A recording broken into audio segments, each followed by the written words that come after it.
Delighted to have with us the Duda Paiva Puppet Company.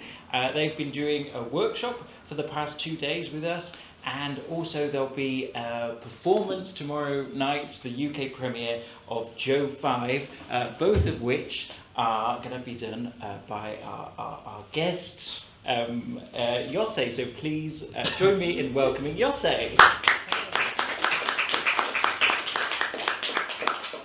So how we like to start these series is kind of your life in puppetry in a way, but obviously you have your involvement with the Duda Paiva Company, so I'd really like to hear how you became involved with the Duda Paiva Company, and also your background in dance, because of course dance is pretty fundamental to what you do at the Duda Paiva Company. Yeah. So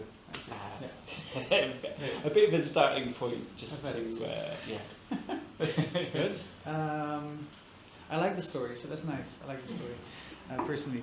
So when I studied dance academy. I graduated in 2014. I studied dance academy in Tilburg. It's a city in the south of the Netherlands, and one of my teachers was Sarah Viktorovich.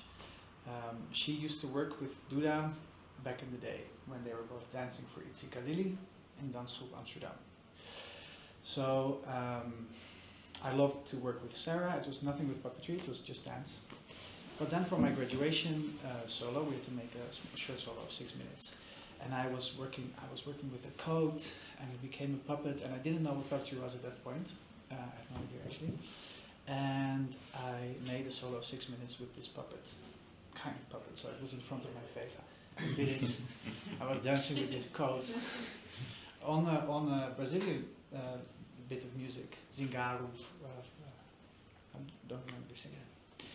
I liked it. It was nice. Like I unfolded the head, and the head became a tiny doll. Actually, like the head. I turned it around. It was a doll. She was like this. I opened the door, and then I put on the coat, and I was dancing. Ah, sorry. Yeah, sure. So there was a little doll in the coat. Doesn't matter, that's too much of a story. Later on, maybe, after the camera's off. So I did that. Sarah saw a little of the recording. She said, hey, you should contact Duda. I looked at his work. I was quite mesmerized. I saw the puppets, and they really reminded me of what I was drawing as a teenager. So I felt the connection. This was nice. Then I didn't contact Duda because I felt very uncomfortable at that stage contacting any company, so I didn't contact him at all. But 2 years later, I started making another short solo of half an hour with a huge doll. I say doll because I still wasn't doing puppetry at the time. She was 4 meters long, really big, and I was dancing, manipulating her while dancing, kind of the thing. And then the programmer of the theater said, you should contact Duda. And I was like, yeah, great. I felt a bit better.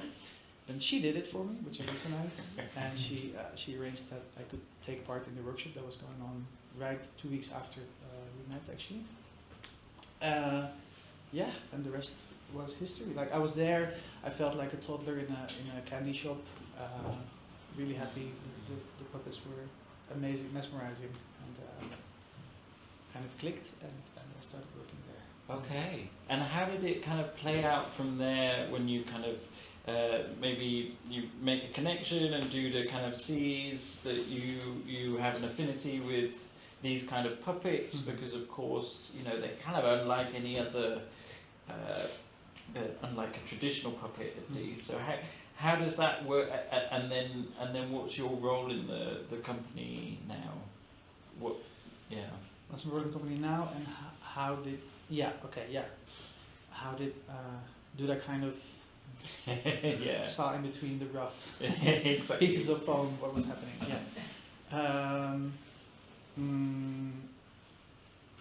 That's a good question. I don't know. I was excited. I knew from the programmer that Duda was searching for new performers. I knew. So I was a bit excited. I was partaking in the workshop. And what was the case for me that working with puppets released my voice, which was quite pleasant. I used to be in dancing studios, and I felt sometimes a little trapped, like this was happening a little bit. And then the puppet actually helped me like kind of overcome that thing. Because you're giving voice to the puppet. Yeah, exactly. Yeah, and you Uh-huh. get to be very silly. You have to be very silly, right? Otherwise, it doesn't work. Uh-huh. So you have to make these. I love to make these sounds now, like. It's perfect. Yeah. Yeah. So that opened my voice up. This was very pleasant, and maybe something with that release that there was a thing that I kind of needed the puppet for that. I think. I see. So. Uh-huh.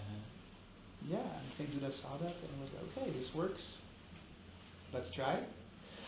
And at first we did a trial moment. We rehearsed for a short thing of 10 minutes. Uh-huh. Uh-huh. It was called The Rock.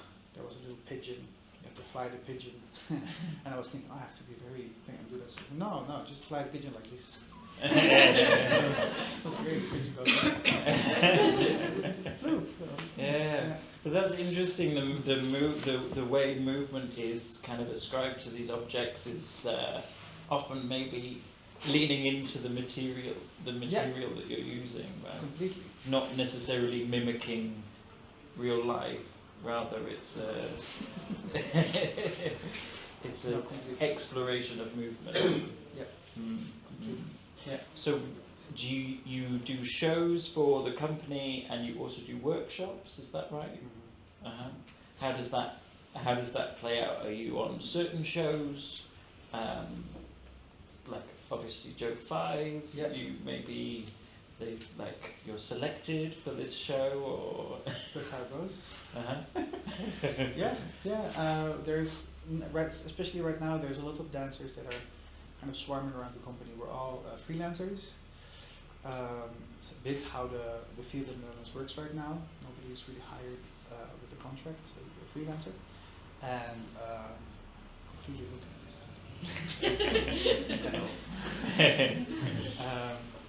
Yeah. So freelancers, Right. and yes, this is how it works in the Netherlands Yes, it as does. an artist. Yeah, and especially right now. So right now there's a lot of freelancers, and before there were a bit less. I used to dance in Monsters as the first show, and then this went well, and this toured a lot. And then So Monsters, like how long ago was this? What was the nature of This that was piece? 2016, 17. Uh-huh. Yeah. Uh-huh. It was a children's show, 6+. We had some Greek mythological figures, and it was a great show. It was really, really nice show. I played the Minotaur and the Centaur in the end. Mm-hmm. I got to be the front, not the end. I had long hair and I was prancing around the stage like a horse. But this is quite different because there's several of you in the show. Yeah, Right. there's 3 people. So it's more of an ensemble piece. Completely. Uh-huh. Which I enjoy much more You than do? doing a solo. Yes. Well, this was what I was going to ask, because of course it's just you on the stage, and is that a struggle to sort of find your place there, or how is it owning a stage and a show that size kind of on your own? Can you speak a bit to what that experience is like? I think of it as for me, it's in my personal journey. It came at a time that I was really feeling ready to do something like that, so that was great. So I was like, yeah, I'm gonna do a solo. It's good. So it was nice. I felt up to the task of filling the whole hour, keeping the curve going, keeping the energy up, or letting it go down where it needs to go down. So it was nice. It was always good. But then right now it changed. I think we made the show right before COVID, so 3.5 years ago, I think. And yeah, now I'm just feeling, I guess like anybody, like I want to have contact, I want to work together with people. Yeah. Uh-huh. Yeah. And is the rehearsal for a show like that a collaboration between a director, the technician? Like, what does that look like? How many people are involved with making a show like that and rehearsing a show like that? Let me see. We had me and Ilya, who were both performers, and Duda, who was directing and performing. So 3 of us can do the same show. We have 3. So also our puppets are in the show. So we have a clone of ourselves. So there also had to be 3 different clones, which is pretty cool. We had like photos of 3 pictures, like in the sand, like a sandbox. So Duda, me, Elia. There is Daniel, who did the decor. Wilco, who did a lot of the tech things. There's like a pillar that comes down automatically, and a lot of projections that are made through digital imaging. So Wilco did that, and there's Mark, and Wilco made the sound, and there's Mark who does the light. So those 3 together had a collective called Stamsund. So they did it as the collective. And then there's of course the people in production, which at that point were 3. 1 for marketing, 1 for business, and 1 for general production. So what is it? 9 people in total. So the 3 of you are in the room, kind of devising the piece together, or but from the very beginning. It's not that you are brought in later. Right. So sometimes we're brought in later. With Monsters, we're brought in after the concepts were already made. With Joe 5, it was a little different. Duda wanted to have us with him from the start. And I forget one person, there was Kim Koyman, who was doing the dramaturgy, so we were 10. No, we're all involved. Duda was reading this book from Wellebeck. I'm not sure what book it was again. But he was really looking into this book for inspiration. And he was sharing passages, and then we were talking together about like, how could that go into the show? What scene could come out of that? Should it be, because it's about this character who, like, should it be on an alien planet? Is it in a computer? Is it both? Should it be circular? Does he have to break out of the system? What's going to happen if that happens? So we're quite involved with the whole concept phase, which was nice. I enjoyed it. So we'd love to open it up to questions. So if you have some, do ask away. Yeah, just on relation to the rehearsal, how long is your rehearsal process before you're starting doing shows? Like, how long were you in the, from development to like actually getting the show out? How long did that take you? Yeah, great question. Because that's super important. I was really interested. I want to know how long it took. I have to think, because it differs for shows, but for Monsters I think we took 6 weeks. Oh, okay. Yeah. Is that true? No, 5 weeks. And for Joe, I don't know when we started the talks. We started them a bit earlier. But then we rehearsed for 4 weeks, if I'm completely correct. I think it was 4 weeks in Stamsund in Norway. And then we went back to Lasserplaats in Amersfoort, and we were there for 2 weeks more. And I think then we did the premiere. Quick, isn't it? It's quite quick. Yeah. It's kind of how the Dutch, how it goes in the Dutch field, because there's not enough money to do like a proper. So you have to really manage your time well. Yeah. From that, did the piece evolve during performance from the initial preview? Yeah, a lot actually. Yeah. I forgot how it was before. Because because it's such a time ago, but we were I remember there was more text. It was slightly different route also that performance took. And we actually changed it for this venue as well again. Really? Yeah, really. And what's the basis of that decision making? Is it responses from the audience, or you feel, okay, this isn't working quite right, what is the thing that drives those decisions? I think both of those. Yeah. One part is of course you show it to an audience and you're like, oh, they're not getting it. Or they're getting some parts and some bits. And also I think it's the slowly sinking in understanding of, wait, actually we're trying to say that. And that's actually important, because there's a lot of different lines, especially in Joe 5. For Monsters it was like a little bit easier, but in Joe 5 there were a lot of different threads that we could take. And when you're rehearsing, especially when you're in a short time, you're like, okay, let's make it happen. So you're not really in open mode, but you're quite focused tensely. And then I think it becomes hard to see what's actually important. So you give importance to not everything, but if you have a thread, you try to take care of the thread. So in taking care of the thread, many things become important. So I think then we try to explain some things that didn't need explaining. We try to explain, this is happening in a computer, this is happening in the system. The system has a back door, we have to go there, we have to meet father. There was like these kind of things.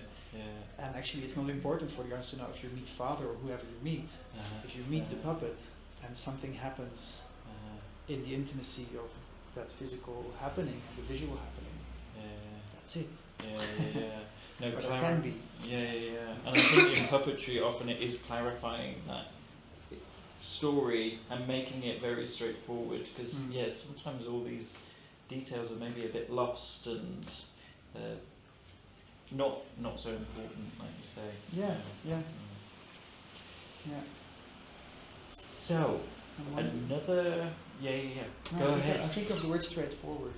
Straightforward. Yeah, because I'm thinking if it's straightforward that we were calling for, if it was. I'm losing my own thread.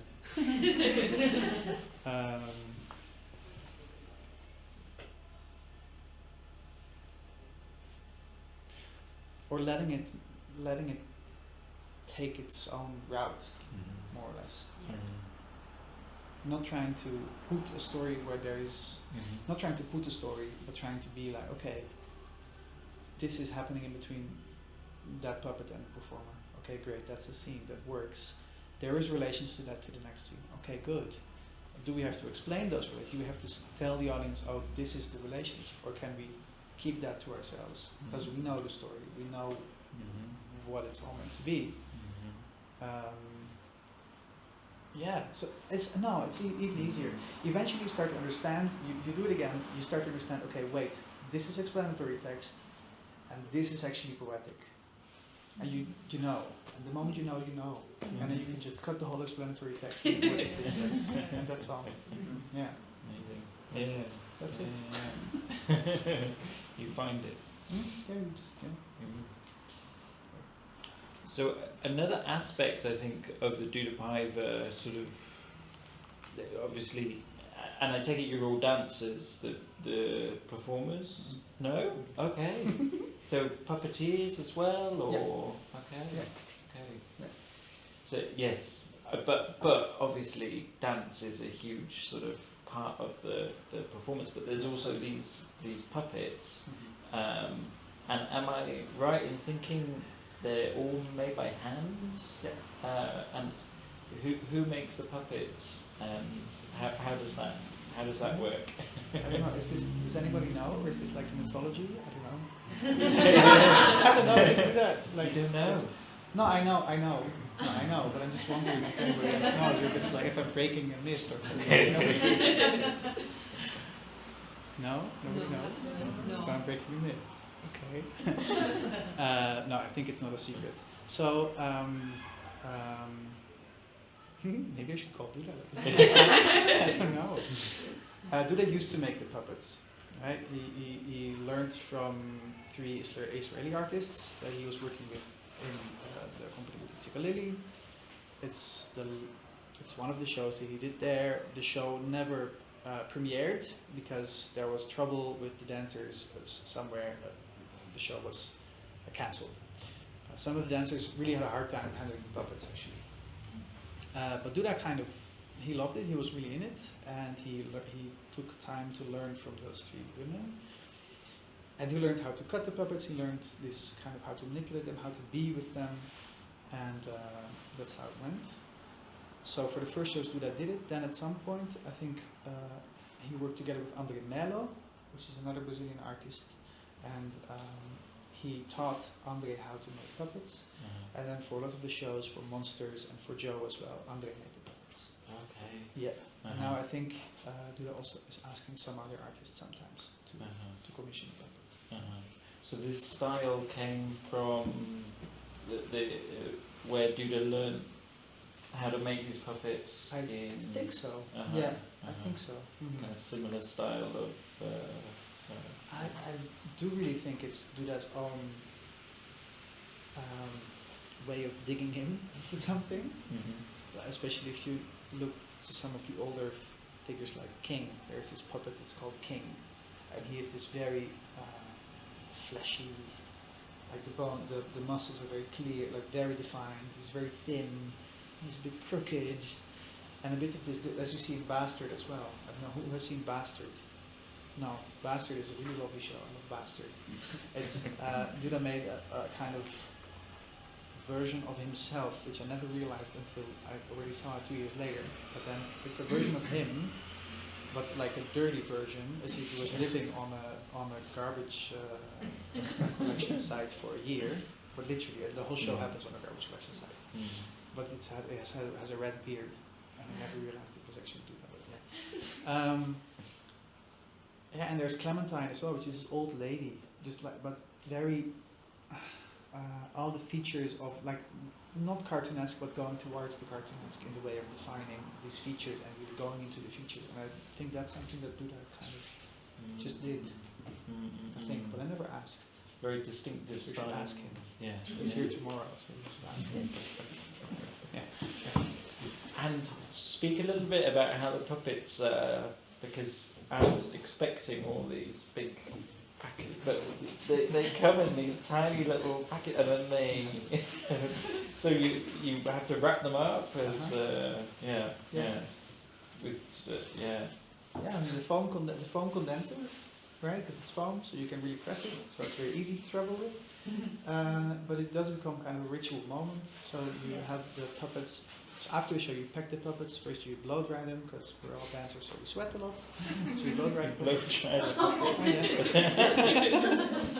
Yeah, a lot actually. It smells terrible. Yeah, especially if there's a hair in there, it's not good. But yeah, so we blow dry the puppets and then we fold them in. Carefully, some puppets have a stick, so you can't break the stick. Once I broke the stick, you shouldn't break the stick. And you roll them carefully, and you put them in a plastic bag, and then you take a vacuum cleaner and you suck all the air out of the plastic bag, and then they're really small. So now, how many puppets do we have? I saw Brooke just now. Is Brooke here? Brooke? No. I think we had 8 puppets in the workshop, something like that. For 3 full-figure puppets, so as big as me, even bigger, and 5 hybrids, so small, like half-size puppets, and they all fit in one suitcase. So Matt was there to help unpack the. I'm going to finish this slide and then I'll be with you. Matt was there helping me unpack the puppets from the suitcase for the workshop. So he was quite mesmerized. They were quite mesmerized because you take them out and there are all these small packages, and then all of a sudden there's a big pile of puppets. And after they all go like. It's just nice. I don't know. I don't think so. Okay. I think when you say it's puppets, they realize these people are weird. Please. You see some things about Joe 5. We're going to see it tomorrow. Mm-hmm. In order to go see it. Yeah. But yeah. Do you have something to say about it? Let me think. What do you expect? Yeah. So I think it's. Have I seen it? Yes, I've seen it from Ilya. It's very visual. It became more physical, which I'm happy about. We cut some of the text, the explanatory bits, and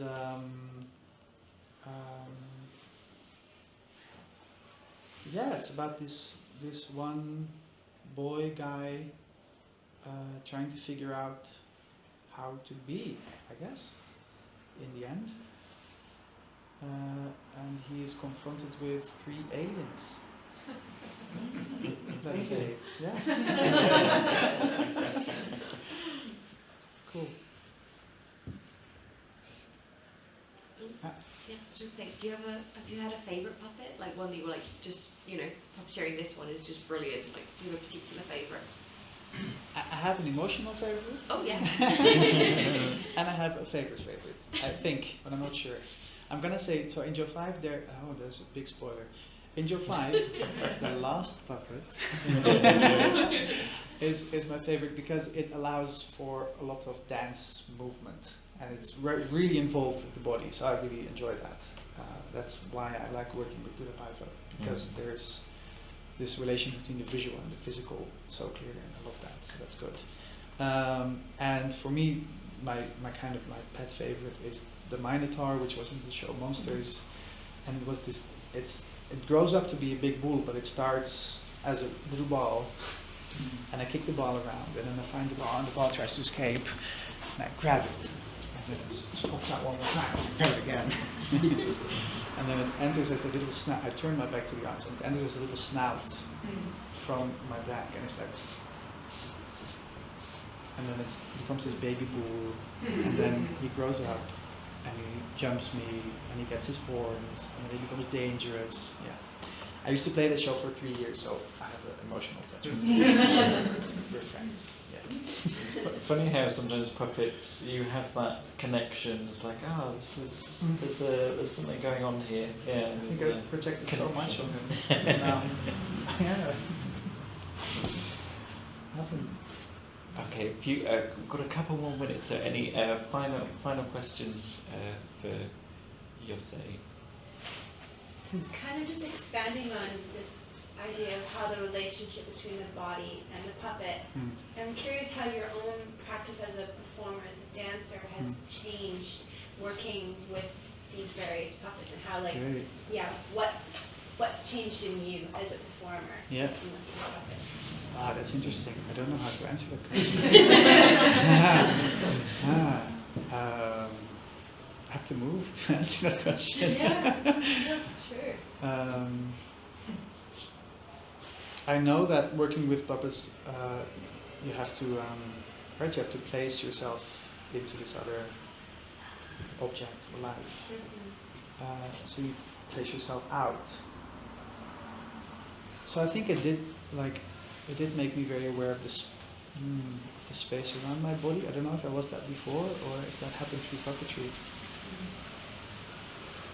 But you feel you can be there, or there, or there, or you can be there as well. So maybe that changed that as an experience.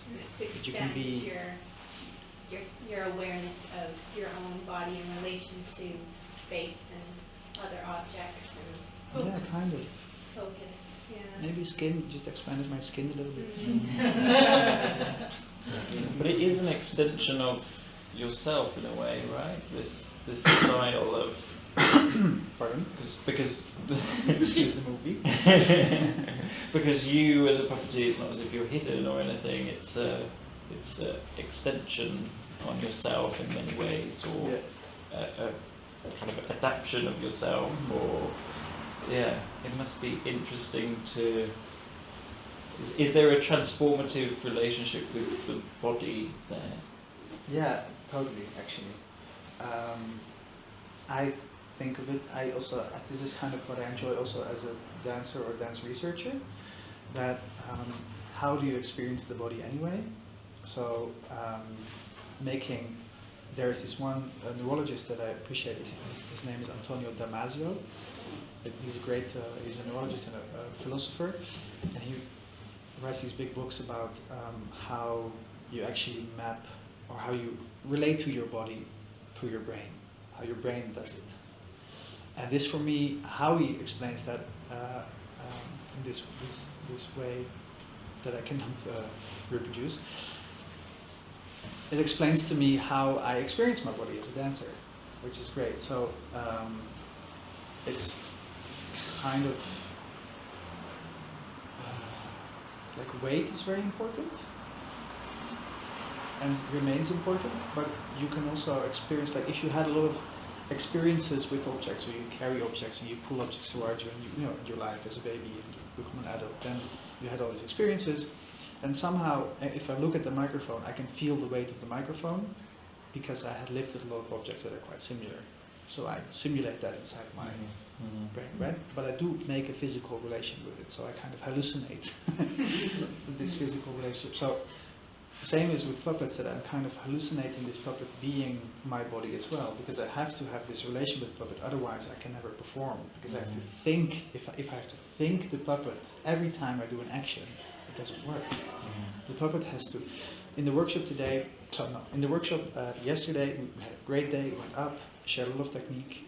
This morning I thought, oh, we're going to go on the same route, and then something stuck. And they felt a bit like, oh yeah, we're doing all this technique, and I also saw it, like it becomes quite technical. And the puppets were not getting alive, they were not getting the line. I was like, wait, how does that lie? And I remember the story that Duda shared, that he has to tell the story by himself, but it was about letting the puppet lead you through the thing. And that's a very different awareness. So if you close your eyes and you have your hand in the puppet, you let the puppet kind of take you along something. You have to imagine their body in a sensory way, because you cannot see it. So you have to relate really to this imaginative weight that is happening all over there. And you have to, that's the kind of the magic. That's where it starts to crisp.